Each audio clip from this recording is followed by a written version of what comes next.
বর্তমান সমাজে কিছু মানুষ বলছে কি যে না। আচ্ছা বলেন আব্বা, আমরা যারা ফুরফুরা সিলসিলা মাসলাকের মানুষ তারা কিয়াম করি, কি করি, কি করি, কিয়াম করি। মুসাদ্দিদুজ্জামান তার ওসিয়তনামার ভিতরে বলেছে কিয়াম করা হলো মুস্তাহাসান, এটি ভালো কাজ। কি কাজ? করলে সব, না করলে গুনাহ নেই, না করলে গুনাহ নেই, করলে কি সব। মুসাদ্দিদুজ্জামান বলেছেন কিয়াম হচ্ছে এক জায়গায়, যে করতে চাইছে তাকে জোর করে বসিও না, তাকে জোর করে, কথা বলেন, বসিও না। যে কিয়াম করবে না তাকে জোর করে উঠিও না। বুঝতে পারছি? যে কিয়াম করবে না তাকে জোর করো না, যে করছে তাকেও বাধা দিও না। এটা হারাম বলার কোন অধিকার আছে? হারাম হতে গেলে কতই শক্ত দলিল লাগে, যেটা কোরআন, যেটা মদ হারাম করেছে কোরআনে, সুদ হারাম করেছে, শুকর হারাম করেছে, কতই শক্তিশালী দলিলের প্রয়োজন। আপনি ঢালাও ভাবে হারাম বলছেন কেন? আপনি ঢালাও ভাবে হারাম বলছেন কেন? আমরা নবীকে হাজির নাজির মনে করে কিয়াম করি, কথা বলেন, মনে করে করি। আমি নাম বলবো না, ফিতনা ছড়িয়ে যাচ্ছে। আপনারা অনেকে ইন্টারনেটে বক্তৃতা শুনেছেন। মুসাদ্দিদুজ্জামান যখন বলেছেন যে করবে না ছেড়ে দাও, যে করছে বাধা দিও না, এটা নিয়ে আমি তো জোর করে বলতে পারি না যে ও কিয়াম না করেছে কাফের। এটা বলতে পারি কি? কথা বলেন, আমার বক্তৃতার দিকে মন দেন। ও কিয়াম করিনি, আমি কি কাফের বলতে পারবো? ভালো কাজ। আর আমি ও ঢালাও ভাবে হারাম বলতে পারবো? বর্ধমানের মাওলানা ইয়াসিন, কারি ইয়াসিন নামে যারা অনেকেই চেনেন, মাওলানা শওকত আলী সাহেবের ছেলে, অনেকেই বক্তৃতা শুনেছেন। এই কিয়াম নিয়ে তার সঙ্গে একটা দ্বন্দ্ব। মুসাদ্দিদুজ্জামান বলেছেন ভালো কাজ, আমরা তার মাসলাকের অনুসারী করি। বাবা তুমি করো না, সাইডে থাকো, বাধা দিও না। কথা বোঝাতে পারছি? কথা বোঝাতে পারছি? হাজী ইমদাদুল্লাহ মাহজিরি মাক্কি রহমতুল্লাহ আলাই কিয়াম করতেন। কি করতেন? তার মুরিদ হয়েছিলেন কি জানেন?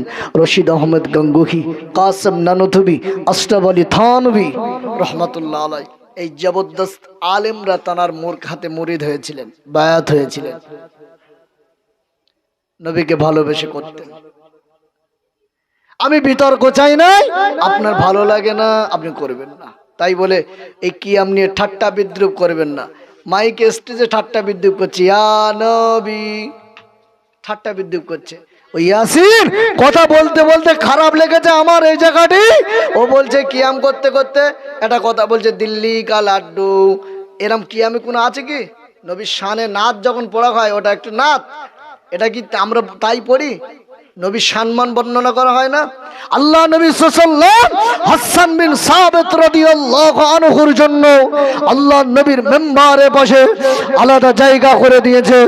হাসান বিন সাবিতকে আল্লাহ নবী বলতেন, হাসান বিন সাবিত এই উঁচু এই জায়গাটায় দাঁড়িয়ে আমি রাসূলুল্লাহ শান মান বর্ণনা করো। মন খুলে বলুন, আওয়াজ করে বলেন। অনেকে বলছে এই নবীর উপরে সালাম পড়তে গেলে এ করতে হবে, কি করতে হবে? আল্লাহ বলছে ইয়া আইয়ুহাল্লাযীনা আমানু সাল্লু আলাইহি ওয়া সাল্লিমু তাসলিমা, তোমরা নবীর প্রতি সালাম পড়ো, সালাম পড়ো, তবে সালামটা সম্মানের সহিত পড়ো। কিসের সহিত? আপনি বসে পড়ছেন, পড়েন না বাবা, আমি দাঁড়িয়ে পড়ছি, আপনি বাধা দিয়েন না। আমি কথা বোঝাতে পারছি? আপনি বসে পড়ছেন, পড়েন। মদিনাতুল মুনাওয়ারা হাজী সাহেবেরা যায়, হাজী সাহেবেরা দেখেছে সেখানে কোনো বসার প্লেস নেই। যেই যাক, যেই ধর্মের হোক, সেই আলে হাদিস বলো, শাফি বলো, মালিকি বলো, হাম্বলি বলো, ফুরফুরা বলো, লামজাই বলো, সব কিছু ওখানে দাঁড়িয়ে কি করতে হয়? আমার নবীকে দাঁড়িয়ে সালাম দিতে হয়। কি দিতে হয়? দাঁড়িয়ে সালাম দিতে হয়। বোঝা গেল? আল্লাহর নবীকে আমরা ভালোবাসি, কি বাসি? নবীর ভালোবাসার সঙ্গে কোনো কম্প্রোমাইজ নেই, নবীর ইজ্জতের সময় কোনো কম্প্রোমাইজ নেই। আমি আমার যে সমস্ত আলেম ভাইরা যারা এ নিয়ে ফিতনা করছেন, আমি তাদের কাছে একটা ছোট্ট বিনোদন, ছোট্ট আবেদন তাদের কাছে বলছি, এটাই, এ নিয়ে ফিতনা ছড়াবেন না। এখন এই কিয়াম নিয়ে ঝামেলা করার সময় না। কথা বুঝতে পারছেন? হ্যাঁ, মুসলমান সমাজ বড় অধন পতনে চলে গেছে, বড় ক্ষতিগ্রস্তর মধ্যে পড়ে গেছে। এই কিয়াম নিয়ে, এই ছোটখাটো সামান্য বিষয় নিয়ে ঝামেলা করার বিষয় না, এ নিয়ে ঝামেলা করবেন না।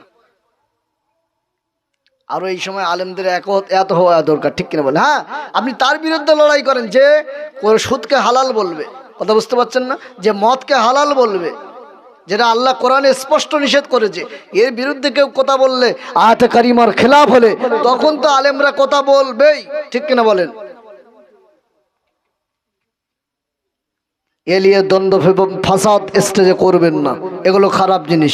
বাড়াবাড়ি নয়, কমাকুমিও নয়, আমরা মধ্যম পন্থাকে অবলম্বন করেছি। মন খুলে বলুন সুবহানাল্লাহ। একটু একটু মহব্বত করেন, নবীকে ভালোবাসেন। দরুদ শরীফ, আল্লাহুম্মা সাল্লি আলা